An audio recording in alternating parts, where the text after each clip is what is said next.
Atena já sabe, Eu sei. e você vai saber Agora. Eu sou a Mari, Eu sou a Gabi. e essas são nossas queridas editoras, e esse é o segundo episódio de Fofocando com os Deuses. Então, atenção, menções, que a aula começou. No vídeo de hoje, a gente vai anunciar a nova integrante do canal, a linda, maravilhosa, perfeita Juju! Oi, gente! E nesse vídeo a gente vai falar sobre a Era dos Heróis. Quando Zeus olhou pra Terra e falou: Nossa, mas que povo monótono. Vamos dar um upgrade. Nesse vídeo, a gente elegeu o top 3 heróis mais fodas, na nossa humilde opinião, e a gente vai começar falando de Hércules. Hércules é filho de Zeus. E Zeus, como vocês sabem, tem uma esposa deusa, Hera, que não ficou nada feliz quando ele desceu pra Terra pra dar um rolezinho com uma humana. Então, quando Hércules nasceu, Hera tentou matar ele com 2 cobras no bercinho dele. Mas ele já era incrível, né? Já era o maioral e matou as 2 cobras quando ele era só um bebezinho. Mais tarde, quando ele já era adulto e casado, a Hera decidiu enfeitiçar ele e ele enlouqueceu e matou toda a família dele a sangue frio. Quando ele voltou à consciência, ele ficou devastado, né, porque a família dele tinha morrido, e ele foi consultar o oráculo de Delfos, que disse que ele, para se redimir, teria que realizar 12 trabalhos. E como a gente não é nenhum robô, a gente vai ler os trabalhozinhos aqui, porque, né, a gente não decorou. O primeiro trabalho era matar o leão de Nemeia. Ele era um leão que tinha uma pele invulnerável. Então Hércules foi lá e estrangulou ele com suas próprias mãos. Que legal! O segundo trabalho era matar a Hidra de Lerna. É um monstro que tem várias cabeças, né? Se não me engano, são 7 cabeças, né? Eu acho que é. E a cada vez que você corta uma cabeça dela, ela se regenera. Então, com a ajuda do seu sobrinho, eles queimaram a Hidra e matou ela. No terceiro trabalho, o Hércules tinha que capturar um cervo de Cerineia, que era um animal sagrado para a deusa Ártemis. Com muito cuidado e com jeitinho, né, do Hércules, ele conseguiu capturar. O quarto trabalho é capturar o javali de Erimanto. Desculpa, gente, esse nome realmente não dá pra decorar. Era um javali feroz, que ele levou vivo até o rei, que é o rei que ele tinha que servir para cumprir os 2 trabalhos, certo? O quinto trabalho era limpar os estábulos de Algis, que eram estábulos imundos que não eram lavados há muito tempo. E aí, para limpar, Hércules desviou o curso de 2 rios para lavar. Igual o Percy fez no quarto livro, de Percy Jackson. O sexto trabalho era matar as aves do lago Estínfale, que eram aves com asas de metal. E Hércules, para matar elas, ele usou chocalhos para assustá-la e também matar elas. O sétimo trabalho era capturar o touro de Creta. Era um touro bem furioso e Hércules capturou ele com as mãos e levou para o rei. O oitavo trabalho era roubar as éguas de Diomedes. Essas éguas comiam carne humana, então Hércules matou Diomedes e deu para as éguas comer. Eu acho Depois de ter domado as éguas, perdão, esqueci de falar isso, mas... O nono trabalho, o Hércules tinha que pegar o cinto da rainha Hipólita, que era a rainha das Amazonas. A Hera causou uma confusão e o Hércules acabou sem querer matando a rainha. Como é que mata alguém sem querer? Não sei, mas assim, né? Pesado. E sem querer querendo. Sem querer querendo. O 10º trabalho era roubar o gado de Gerion, que era um monstro de 3 corpos. O Hércules derrotou ele e levou o gado pro rei. O 11º trabalho era pegar as maçãs de ouro do Jardim das Hespérides. E para fazer isso, Hércules enganou o trouxa do Atlas para conseguir isso. O 12º trabalho era capturar o Cérbero, que era o cão do submundo, o cachorrão do meu pai, que era um cão de 3 cabeças e que para capturar ele, o Hércules foi até o submundo e o capturou sem usar nenhuma arma. Ele era muito foda. Divo, né, gente? Após ele completar todos os trabalhos, Hércules se casou com uma mulher chamada Djanira. Um centauro tentou sequestrá-la, então Hércules foi lá, né, todo fortão, e matou o centauro, né? Mas antes do centauro morrer, ele falou para a esposa de Hércules que o sangue dele era uma poção do amor. E a Djanira estava com medo de que Hércules se apaixonasse por outra, né? E traísse ela. Então, ela pegou esse sangue desse centauro, que dizia ser uma poção do amor, e passou numa roupa do Hércules. Tem um nome específico. Uma não? túnica. É, numa túnica do Hércules. Então, o Hércules vestiu, né, assim, bem tranquilinho. E depois viu que naquele sangue tinha veneno. Um veneno da Hidra que ele tinha matado anteriormente, né? Foi eu que falei da Hidra? Foi. Eu que falei da Hidra. Então, ele tava sentindo uma dor insuportável pelo veneno estar ali naquela túnica que ele tava usando, né? Então, o que o danado resolveu? Botar fogo nele. Gente, pra mim não faz sentido. Pra mim seria uma dor mais... Assim, Ele mais... achou que seria uma morte melhor, né? É. E aí, você prefere morrer queimado ou envenenado? Eu tenho pessoas chorar. Mas Zeus o salvou no último momento, no último segundo, e transformou ele num deus imortal. Depois ele foi morar e viver lá no Olimpo e se casou com Hebe, a deusa da juventude. Já percebeu que o Zeus gosta de oferecer imortalidade pros outros, né? Então, né? Vem ser feliz comigo, galerinha. Agora a gente vai falar sobre o Perseu. Sim, que tem o mesmo nome do Percy Jackson. A história dele começa com Acrísio, que era um rei de Argos, e ele sempre sonhou muito em ter um filho, mas ele só tinha uma filha, chamada Danae. Um dia ele consultou o oráculo de Delfos e ele recebeu a bomba. O filho da sua filha vai te matar. Bem tranquilo. Ele ficou com medo, né? E resolveu trancar a Danae numa torre pra ela nunca ter nenhum filho que pudesse matar ele. Mas Deus, sim, de novo, o Zeus, gosta de aprontar, né? Ele, assim, gostou muito da Danae, viu ela ali pela janelinha da torre e resolveu virar uma chuva dourada e, né, engravidar a Danae. Ai, gente. Sim, como é que uma chuva engravida uma mulher? Eu não sei, mas ele conseguiu. Pergunta pra ele. Ela engravidou e é isso, gente.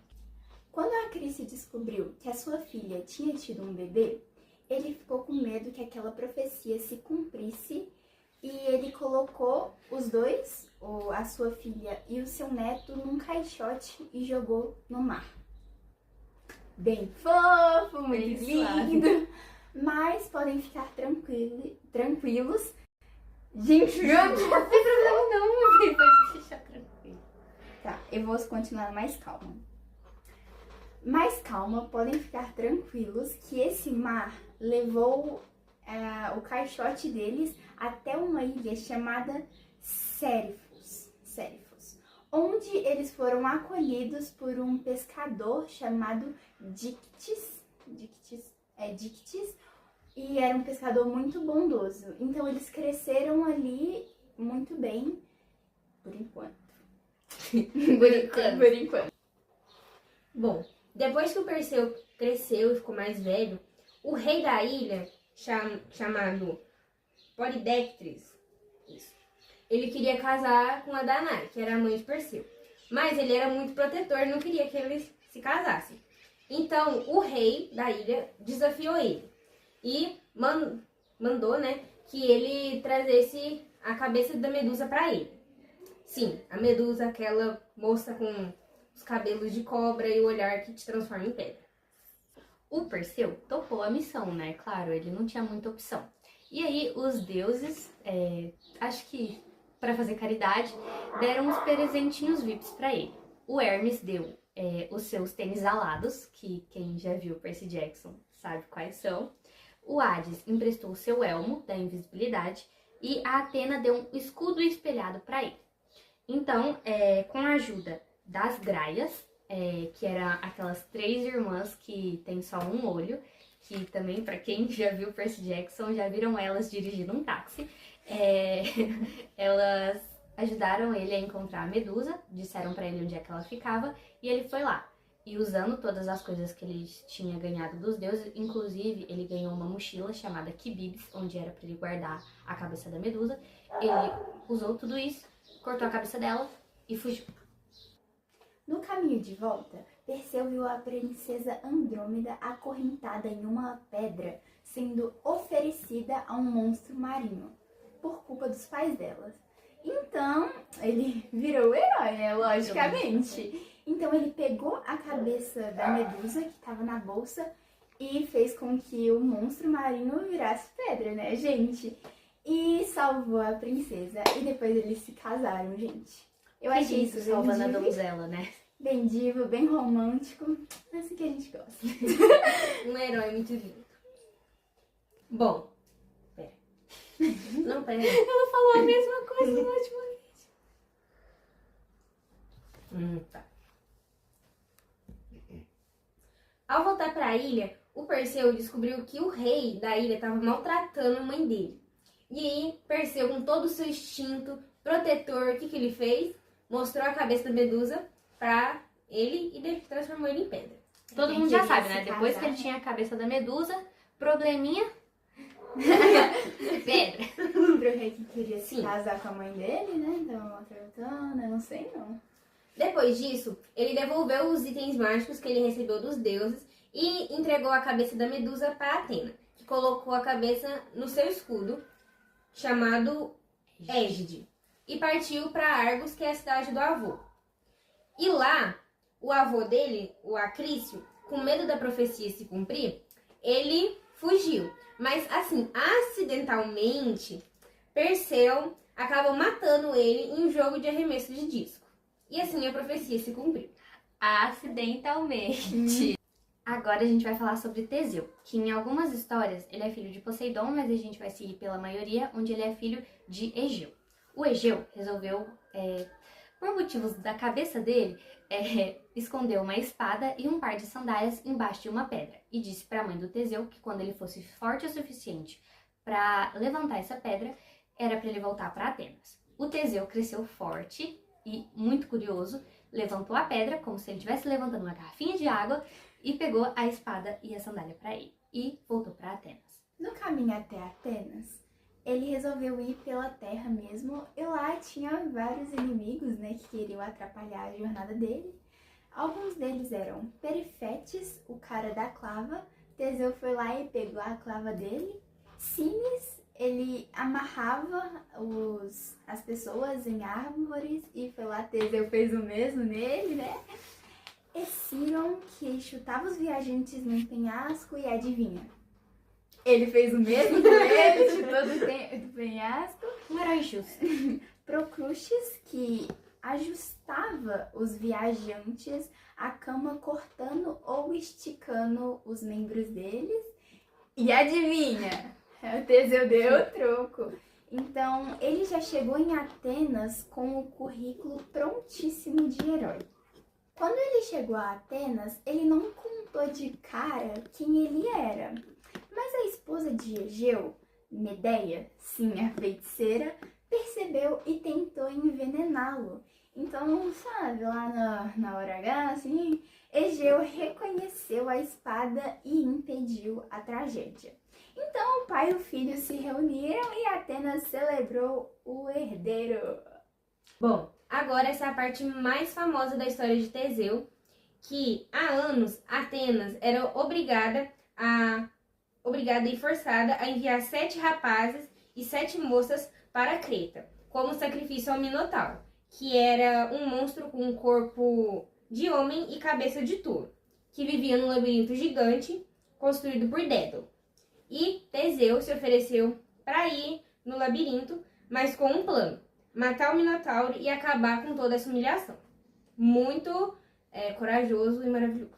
E quem leu Percy Jackson, principalmente o 4º livro, vai lembrar sobre o labirinto do Dédalo, né, gente? E sobre o Dédalo.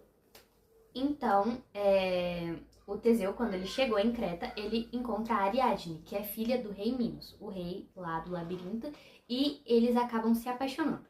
A Ariadne, né, resolve entregar para ele o fio de Ariadne, que é como ele pode se locomover no labirinto sem se perder, e uma espada para derrotar o Minotauro. Ele enfrenta, né, o querido e mata ele.